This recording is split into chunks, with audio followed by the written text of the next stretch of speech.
Episode 102, Tropes That Make Us Cringe.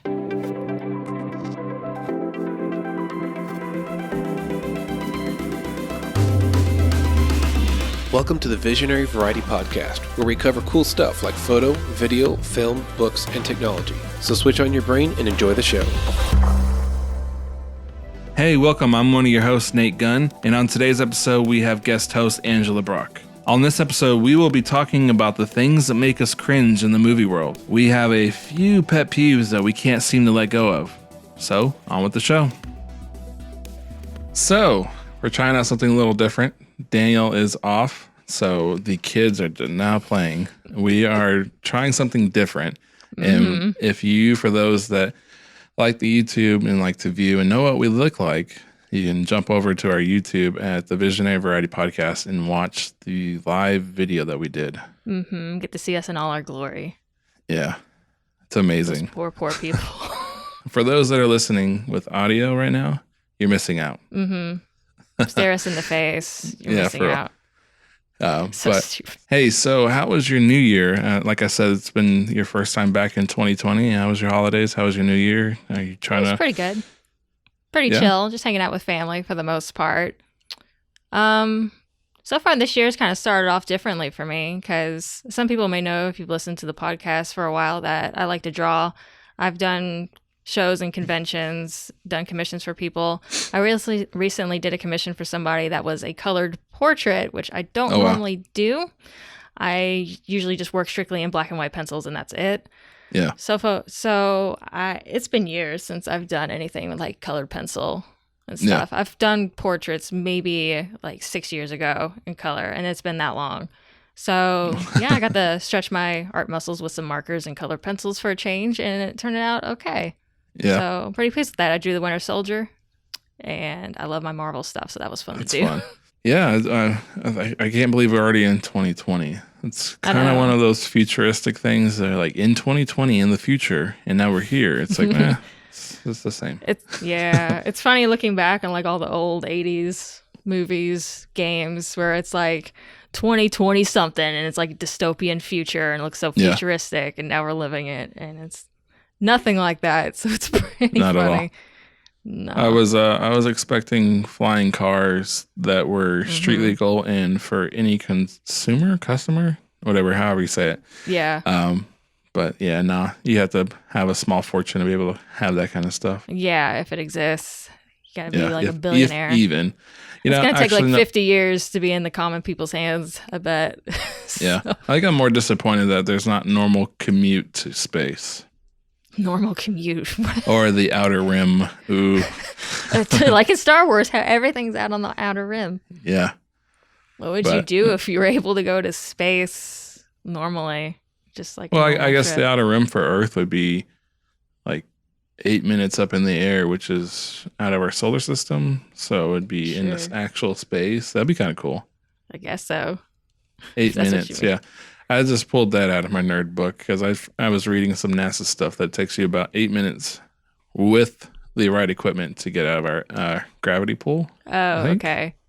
So you mean just out of the atmosphere? You're not talking about the outer rim of like the galaxy or anything? Oh, I thought that's what you were talking about. Have you seen Interstellar? No, it's okay. No, I haven't. I need to. I've heard good things. Yeah, no, it's not Star Wars, but it's more realistic. Fine. Yeah, I would think so. But yeah, so today we're going to be talking about things that make us cringe in movies and in TV. Oh, good. I'm glad you clarified that because there's a lot of things that make me cringe. I don't think we should talk about general life stuff that makes us cringe, although we could, but that doesn't seem like it fits in with the theme for the podcast. Oh, come on. I mean, we could. We'll see where this goes. It might end up like there anyways. Maybe. But I don't want to give out all my secrets out on the internet either. For real. And then they're going to do it all. Send you all the gifts and all the YouTube videos. All the YouTube videos of the SMRs of things that annoy you. And anyway, so they're going to send all the lip smacking noises to you. Oh, no. Please, no.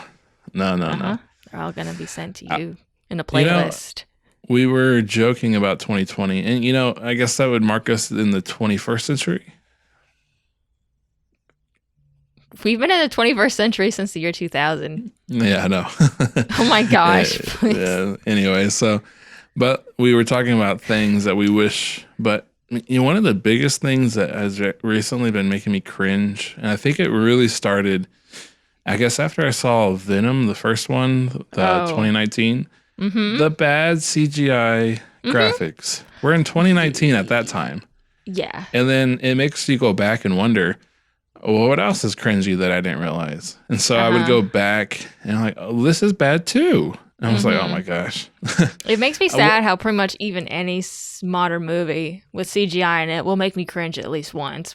Even Star Wars does not get it right still. No. When I saw The Rise of Skywalker, like the ships and stuff like that, they look great. Aliens, not so much unless they're using practical effects along with it. Yeah. And it bothers me. I feel like they should be better at this by now, and I just don't get it. For real. I mean, and here we are. We were 2019, and then we jumped into 2020. And look, if you haven't seen it, I apologize. We're just going to put a spoiler. We're talking about The Mandalorian. What the actual heck? Why okay is for the it? most part. No. What do you tell me? Like when he's riding on some of the animals or some of the spaceship scenes, I'm like, I can tell that's not good CGI. Yeah, when he's like, what are they called? They have a name. The blurgs, the tadpole-looking monster things with legs in like episode 2.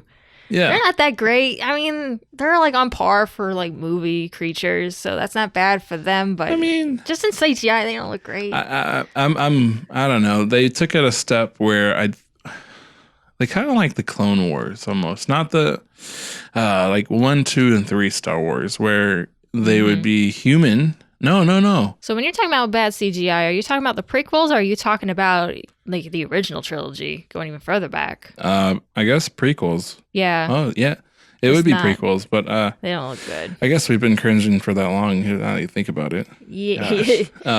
No, it blows my mind to think The Mandalorian, and it's great. Like I'm not giving anything away. I appreciate they're using practical effects in it. Oh, me too. It was just a few of the nods towards CGI. I was just like, I can see it. Yeah, but it's not seamless. Again, that's how the movies are. So it's like, well, you just got to get their act together. I'm hoping in the next decade, maybe they'll get it right with CGI characters or just drop them. Yeah, for real. Do more practical stuff. I don't know. I feel like some of our CGI might be changing with this deep fake stuff. So you never know. You mean like the face swap thing? Yeah. Okay. Yeah, that's that's not seamless either, but it can be really good. Yeah. I don't know. Maybe we'll get the creative juice. I don't know. I just cringe. I don't like it. I'm like, gosh, I love it so much until you do that. I'm like, oh my. I know. I mean, we've talked about this before in like previous episodes way back, so it's not a secret. Oh no, it's not new information. Still cringe in Hollywood. Please fix it. Yeah, come on. Venom. Did you see? Venom It's great. It's quality. I love Tom Hardy. I think Tom Holland's going to do a great add-on to that series. I hope so. Maybe. But even watching Endgame, or I was just like Iron Man suit. I was just like, why? Go back to the practical, like in Iron Man 1, please. Yeah. Well, with his nanobot suit, it'd be kind of hard. I didn't like it. I mean, I like the idea. It's just, since it's CGI, it's not going to look as good. Yeah, it didn't. That's what it is. No. No. Well, then you become a visual effects artist and you do it. Digital effects, whatever. No. I'll just become a professional complainer. Like, no. Just be a critic. I want to see somebody actually fall, not a CGI character. Thank you. You can basically watch any movie, no matter how good it is, and something's going to make you cringe. It's pretty much inevitable. It's like in The Mandalorian, again, I want to bring up something. Like, I don't know why it is in modern movies or TV shows that they still use the same stock baby noises, other noises, because, it throws you off. I caught that. Yeah, like watching episode 2, Baby Yoda shows up really for the first time, and he's like making the same cooing noises that you'll hear in pretty much almost every movie with a baby in it. Tarzan. Yeah, sure. Yeah, with baby Tarzan, sure. Go listen to Baby Yoda. Probably. Go listen to Baby Yoda like cry or interact with something, and then go watch Tarzan, the first one when they see Tarzan as a baby. I'm like, okay. Like the same crying noises are the same. That laugh noise, like I can't do it, but you know what I mean. Like that same laugh is in everything, and the same thing with cat noises. I mean, cat noises you're always going to hear like that same cat yowl and everything. Yeah. It's you would think by now they would get like a new set of stock noises that they could use. I don't really get it. I mean, some are iconic, like the traditional. Star Wars overused it. Now everybody uses it. You're talking about the Wilhelm scream. I think, yeah. Don't know what the Will scream is. It's that really dramatic one. Yeah, it comes from an old movie, so. Yeah, it's like a 50s movie or something. Some dudes scream like that. I don't know how someone screams like that naturally, but maybe that guy did. And then they just put it in everything. It's like more like an inside joke. I think it's funny. But as long as royalties, he probably should have got.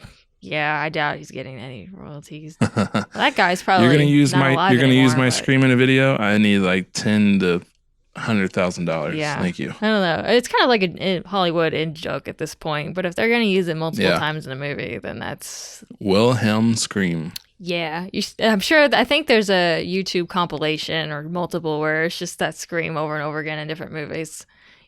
It works well in Star Wars, but it's funny hearing it in Lord of the Rings of all places, considering that's such like an epic franchise, and some dude just like falls off the side of Helm's Deep, and it's not subtle either. It cracks me up. No, it's so weird. I feel like we're picking on the small stuff now.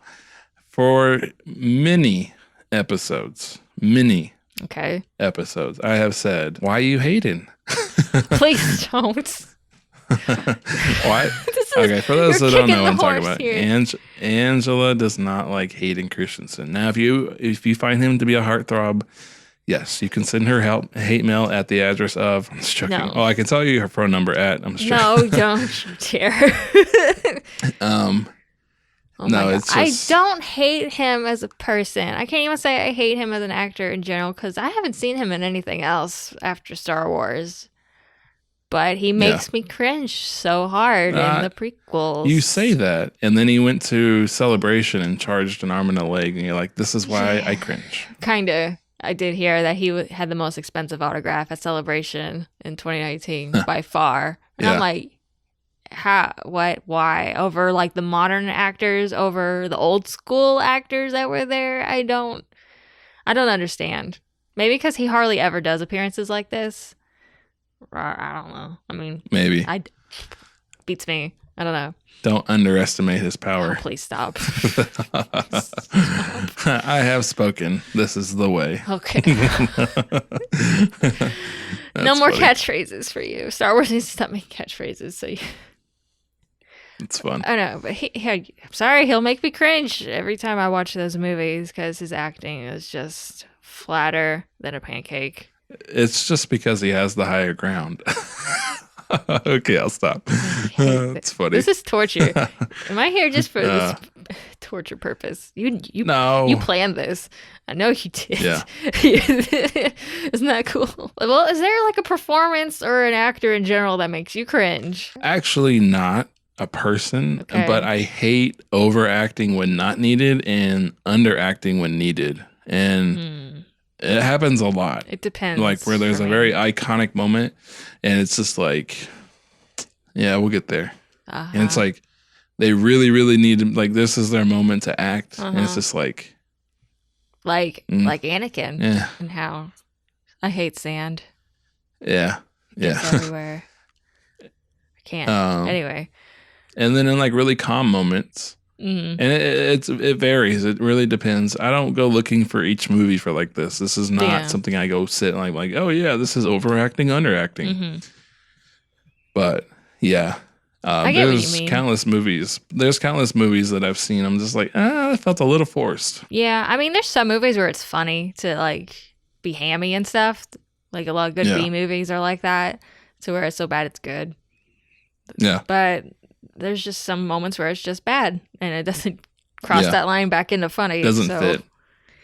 Yeah. I think a good way for me to tell if somebody's not on par with acting in a certain movie is to just focus more on the audio and not the visual. Yeah. Because I've noticed that when I've been in a separate room from people who are watching a TV show or movie, and then I can really tell that stuff sounds not good when I don't see it. I don't know. I feel like that's a weird way to judge acting. Yeah, but you're not wrong. It's just, I guess those, I don't know. I don't know. But you can't. I mean, I get there's humor in it. Like if you're really good at what you do, there's a humor that you can pull out of it, or kind of a cringy intentional that you can pull out of it. But I think Christopher Walken's funny just because he is over the top when he acts. Yeah. He's just silly. Yeah, Bruce like that's Campbell. intentional. I think That's his good. personality. Most of the time. Like he's in, that's his strong It's suit for debatable that. with I Nicolas like it. Cage, you know. Okay, that is a different story. Sometimes it's funny and sometimes it's questionable. Yeah. I don't know. I mean, you got to admit he brings life into whatever movie he's in. Yeah. And no, that's why they get paid the big bucks. I'm saying that from a critic position that doesn't make the money that they make or have the fame that they have. Yeah. So I'm just saying it from a viewer standpoint. Okay. Now that I'm thinking about it, this just popped in my head as something that always gets me when I watch certain kinds of movies.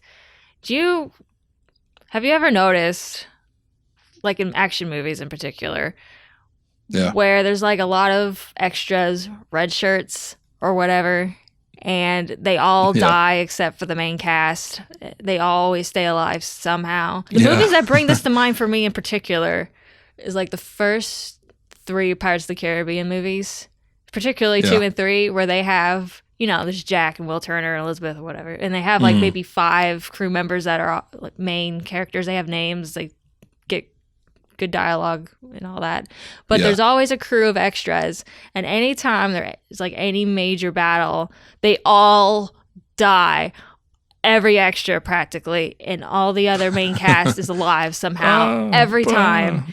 And jump that off is, the ship. It just takes me out of it. Like, I get why you don't want to kill like one of your popular side characters. I do, but you don't leave anybody else alive, and it just sticks out like a sore thumb. It's so it's not natural. No, it's not, and it just that bothers me. I know, I get it. I know why it's a thing. I think it's just stupid, and I know it probably started way back. You know, Star Trek, red shirts. They would bring some rookie or whatever on board, and you know he's gonna die because he's not a main character. So it's just I wonder if these days for acting, for like extras, if it's just for a portfolio thing. Like I was the extra in Pirates of the Caribbean, position for character 5, and I'm the one wearing the big hat. I mean, you gotta start somewhere, I guess. I don't know. Yeah, and there's nothing wrong with that, but I hear what you're saying. If you go back and you're like, where'd everybody go? They're not that powerful. It's really dumb, especially like after that Kraken battle, like the end of the second movie, and everybody's dead. The ship's destroyed. All the main cast is fine though. They're up and walking. They're not really seriously injured. It's just stupid. It tells you that Hollywood thinks that the hero just uses their companions, friends, and whatever as shields. Plot immunity. That's basically all it is. It's just for real. It's silly. It just takes me out of it. I mean, they do that in the Avengers too, but it's more like here and there.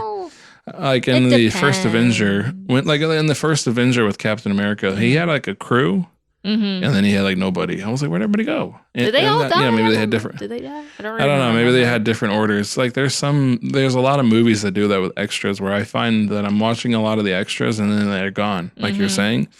And sometimes they don't explain where they went. I'm like, wait, what? Where'd everybody go? Yeah.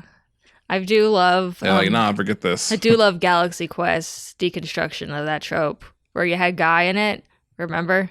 That one dude was the announcer, and he got dragged along, and he was so convinced he was going to die because he's just basically a red shirt. It's so good. And he's like, I don't even have a last name. And they're like, yes, you do, Guy. He's like, do I? That'll make me laugh every single time. It's so good.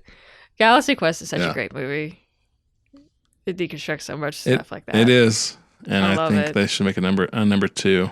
I think they're making a documentary if they haven't already. They did. I think they're in the process, or did that. They're making a documentary about something that was a spoof. That's pretty great. It just shows the cultural phenomenon behind it. For real. It seems so weird to me because, like, I feel like on one hand, people don't talk about this movie enough, but I guess they do enough to where they made a documentary out of it, which makes me happy. Yeah. I feel like movies, I don't know. Would you, okay, I guess this is, just put this up for grabs for whoever. Okay. I guess it depends on the movie theater you go to or your home environment or house environment. But there are some movies that I've actually heard, or even audio that I've heard. I should say the audio makes more sense. Yeah. Where some parts you have to turn up the volume and then turn down the volume and turn up the volume. Yes. I recently went to a movie theater. Actually went to a movie theater, and some of the dialogue, and like I said, it's up for grabs. Could be the movie theater. Could be the way they recorded it and their hurts and all that fun jazz, I'm sure. But it just, when I was losing some of the dialogue, I was like, wait, what are they saying? Yeah. Like, what is happening right now? Like, the action is so loud that I don't know what they're saying. Now, like I said, holds up for par for the atmosphere, arena, area, wherever you are. But I feel like that's becoming a lost arc where, like, I don't know. It's a cringy thing for weird reasons. Like I get what you mean. It's like when you walk in somewhere, you expect it to be cold in every room, but it's not, and you're like, oh, it's hot in here. I need it to be cold. That's really nitpicking. Like, that's really being high maintenance. It is nitpicky, but at the same time, audio is a big reason why you enjoy watching a piece of content. Yeah. Like, some people even argue audio can be even more important than the visuals sometimes, depending on what it is. But yeah, I've definitely know what you mean, because I've watched movies at home where people are whispering and they're talking really low, and it's not like normalized with everything else. Yeah. I mean, it probably is, but it's not enough, like, to where I have to turn up my TV's volume like 20 notches just to figure out what they're saying. And then, like, an explosion will happen, or the music will, like, swell all of a sudden, and then you're deaf and your neighbors are complaining. It's really annoying. Like I said, it really just holds for where you're at. But that is I don't know. Maybe it's just me. No, I don't know. It's not just you. I think like, even just hearing, it could be me. It probably is me, sure, because I don't even more like than others, but I don't like when people talk in the movie theater. So we're talking to that guy right now. So I'm like, shut your mouth. We did not pay for your conversation. Thanks. But that's a cringe right there. It's kind of cringy. It's definitely annoying. That's for sure. Oh yeah, it's annoying in the post-production part. I mean, it's not so much. I don't know. Yeah, it's weird. It's a weird thing. So we've been talking a lot about movies. You know, there's been something floating around that I didn't know about, but everybody brought it to my attention very quick, of these websites, and I've heard about them, but I guess I didn't know the name of them. Like I said, people were not shy to let me know. I have been posting on my social media, personal, just for fun. Huge fan of all the stuff coming out: Marvel, DC, Star Wars, sci-fi, whatever. And I posted something from a website. What the actual heck? I hate when these people do what I do and just post out of love, and then it makes me look like I don't know what I'm talking about. I'm here running a podcast with friends. I'm supposed to be really good at what I'm semi-good, and I'm just like, oh my goodness, did you hear that? Speaking of Hayden Christensen, and did you know he's going to be in the prequels or whatever? And everybody's like, fake news. I'm like, wait, what? How's this like fake? He's gonna be in a Darth Vader series or something. I would love that. There's no real proof behind it. Well, yeah, looking at you, we got this covered. Yeah. Don't really listen to them. They pretty much take like every single rumor that's out there and make an article out of it, and it's stupid. What a job to say, we're gonna take it and run with it. And if it goes, we did it. And I guess it's a job, but all it does is mislead people, and that's not cool. I've always wondered. I was like, man, why do people hate this so much? What I'm posting, I'm like, what happened? And everybody's you gotta watch where your sources are coming from. That's apparently, all there is to it. I mean, that's how it should be with anything with you share. No one's safe, but I mean, yeah, no one's really safe when it comes to rumors. Yeah, for real. That's why I don't even bother just to look at rumors and predictions, because I just want to be surprised, and most of the time it's wrong, or people will come up with better predictions than what is actually in the movie. Yeah. So I don't even bother anymore. I don't care. What You're happens, like, happens. oh my gosh. The only time I care is when I have to do these news episodes with you guys, which I like to do. That's another area when we do our nerdy news and stuff. That's where I got some of my sources, and I was just like, oh well, whoopsie. I'm not gonna get those sources from them. Yeah, I feel like we don't do too bad with those episodes. And no, we don't. But even though some of, not all of it. And I don't want you to think like all my information comes from these bad accounts, but I'm not gonna lie, there's probably maybe one or two that I really was sold on, and well, yeah, cringy. Yeah, well, growing as people, we learn, we make mistakes, we learn from them. Just make sure you know where your sources are coming from. Look, I'm an adult I'm a kid inside. I'm gullible, okay? At least you're honest. Yeah. But like when you hear somebody else say it, they're like, I'm like, oh, this is what's happening, and they're like, this is what's happening, and I'm like, yeah, and they're like, really? I'm like, oh, well, it sounded good. It sounded good. Yeah. I wonder how often like we got this covered is correct about the rumors they report about. Gosh, we could probably do a whole episode on that. I'd rather not. That takes way too much research and time. Nah. Sure it does. You gotta like write down all the rumors that they report in like a month's time and then wait until whatever they're reporting on comes out and figure out if they were correct. That takes quite a bit. Yeah. It's not, I don't know, it's not worth it to me. Somebody out there can do it. I'm sure some people have done it. I don't know. Oh, come on. You want to cringe all the way through each article. No, not really. No. Life's cringy enough as it is. I don't need to find more things to do that. I'm good. Yeah. Speaking of which, I'm going to divert the topic a little bit. To something that always makes me cringe in movies. Again, I guess in action movies, maybe horror and stuff, anything. This doesn't apply to rom-coms because I don't like it when they try to force relationships, etc. in the movies. Oh, come on, it's real. Doesn't fit. No. It's a lot of the times it's not. It just feels like writers felt like it needed to be there because people aren't going to stay invested unless there's like some hormones raging in a movie. Yeah. I really don't like that idea. And I can think of one example that kind of ruined a movie almost for me. And that's like in the last 2 Hobbit movies. Because for one, they created a new character for it. A lady elf named Tariel. I'm fine with her being there. I get why they did it because it is practically like an all boys book. I don't think there was even a single girl in that book. So I don't care that they created a new character like that.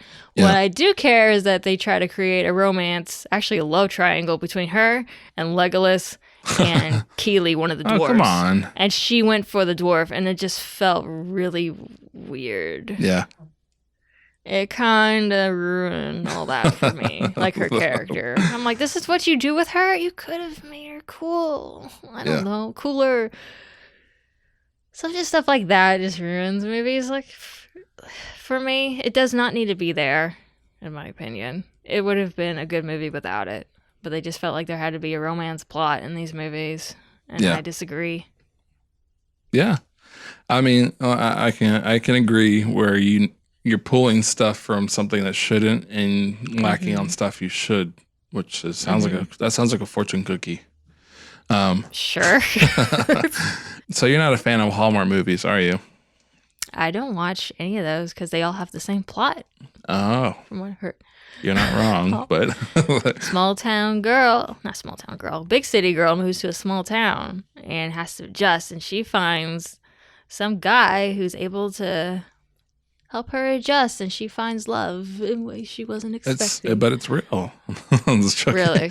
I'm just agging on the cringe. Sure, it is somewhat, but not. Don't underestimate the power of a Hallmark movie. It's in every movie. Actually, I'm not gonna act like I know. I don't watch these movies. I maybe watched like 1 or 2. And they were like that, so I feel confident enough to say they're all like that. I'm 100% out of the 2 movies I watched. Yeah, they're all the same. That's how internet works. You just kind of generalize and say everybody's like this. Oh, It's yeah. terrible. No, don't do that. When I fell, we all fell, which means we all did bad. Oh my gosh. What? But anyway, you get what I mean, right? Like, I does that get bother what you you- too, or Well, are I you guess just it goes okay back with to it? the overacting, underacting stuff where it's just like, well, I don't know. I'm so glad I spent my money on that one. But yeah. Well, there's a lot of good that's coming in 2020. Don't worry. We just had to put it out there and talk suppose. about some of the things that we moved into a new year. We kind of voiced it here and there in 2019, but we just kind of need to put it out there and go, that's cringy. Sometimes it's just fun to vent. People like listening and watching that kind of stuff where they complain. Why do you think Cinema Sins is such a popular YouTube channel? They nitpick everything. Yeah. A lot of times it's funny. Oh, no. Don't get me wrong. Some of the stuff I cringe at makes me laugh. So it's not like an actual cringe. I'm like in a fetal position and I'm not okay. Yeah. So you just got to have fun with things that aren't perfect. Yeah. Nothing's perfect. There's always going to be stuff that's annoying in movies, no matter what. Even your most beloved movie, I'm sure there's something in there that you're just kind of like, it's a little weird. Yeah, I think it was. Kind of takes me out a little bit. Last year in 2019, we did, or we covered on the podcast, like the bad of Hollywood or whatever. And I was just like, gosh, I didn't even think about that. But it was enjoyable to listen to. So like what you're saying, it makes sense. Though it's kind of on more the negative side, but there's a lot of positive things I could say. Oh, but positivity for sure. doesn't sell, Yeah. The cringier, the better. Yeah. No, but it's all good. No, we just needed to put that out there for our 2020, and we look forward to, we're only in the beginning. That's crazy. Yeah, it's going to fly by before I know it, though. Yeah, we have a lot in store, and I'm really excited to see where we get to go. I mean, man, we're coming up on our second year. Gosh. No, we're going to start our third year soon. Wait, what? It's the beginning. We're getting close to our 2-year mark. Like that's what I just said. Now you're being cringy. No, you said we're getting ready to start our second year. Oh, I did. Now I'm being cringy. Use the cringy one. Yeah. Don't put it on me. Yeah. Apparently, I don't know what I'm saying. But nope. Wow. Well, here we come. Here we come. 2 years. And how many? Like episode 104 is going to be the end of the second year. Wow. It's crazy. I can't believe. Look at us. I've been here since the beginning, even though I've dipped out a lot since the last. That's why you're a long-time special guest. I guess so, yeah. Yeah. But I'm hoping we can do more video stuff this year. Yeah, guys, hey, now that you bring that up, let us know what you think. We love some feedback. Yeah. Is this bad? We're just trying it out. We would love to do more. Do you not like looking at our faces? Let us know. No, that's hurtful. Now you're being cringier. I'm sure. Actually, maybe this whole thing was cringy. It could have been. Yeah. There's a very good chance. Plot twist. Maybe we let you listen to all of that just to be cringy. So hopefully this is not the last time you see our beautiful faces, but if it is, just remember what it looks like, and we'll see you in the next one. Bye-bye. If you like this show, be sure to subscribe on your favorite podcast app. You can also find our previous episodes there and listen whenever you want. We love to hear from our listeners, so if you have any comments or suggestions for future episodes, you can reach us at tvvpodcast@gmail.com. Thanks for listening and have a great week. But now that you see that, no, dog. Poppy wants to be part of the episode too. He's got opinions. It's like, wait a minute. I like the prequels. I wasn't there, but I recently watched them.